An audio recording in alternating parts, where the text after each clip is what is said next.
Hello, mathematicians. On this lovely day, we are going to not expand binomials using the binomial theorem, but we are going to use the binomial theorem to find a specific term. So, term with 3, or excuse me, page 2. And here's page 2. And down at the bottom it says, use the binomial theorem to find the fifth term of each expression. The fifth term of each expression. Now, this number 5 is extremely important, so I'm going to show you how to get from here, and instead of expanding it all out to all 6 terms, I just want to find the one term, the fifth term.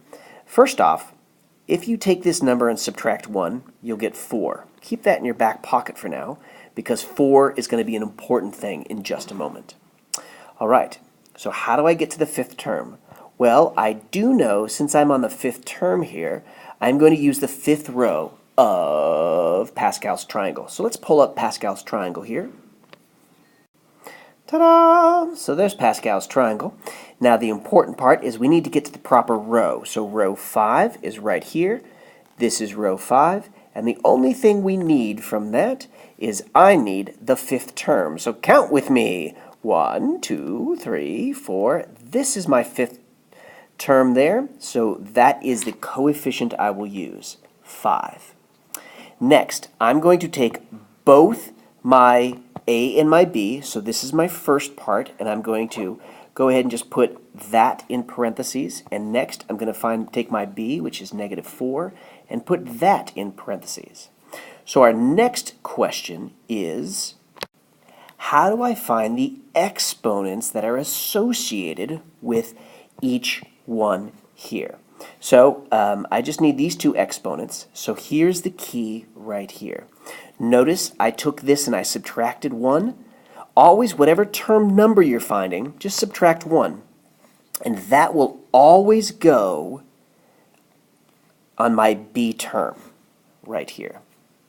Now, how do I find out the exponent that goes here? Well, what has to happen is that the two exponents, this 4 plus whatever this one is, has to add up to my original 5 up there. So it's simply a 1 right there. So let's rehash. Where do we get these terms from? Step number 1. From the appropriate row, in this case fifth row, of Pascal's triangle, you're going to get the coefficient. And in this case, it's the fifth term, because they asked me to, and it happens to be a 5. Sorry about that, a lot of 5s there. And numero dos, you take your term number, in this case 5, subtract 1, and that will always be the exponent on B. And just to confuse you a little bit, your A exponent right here plus the B exponent right here will always be n, and n is the original exponent on the unexpanded binomial.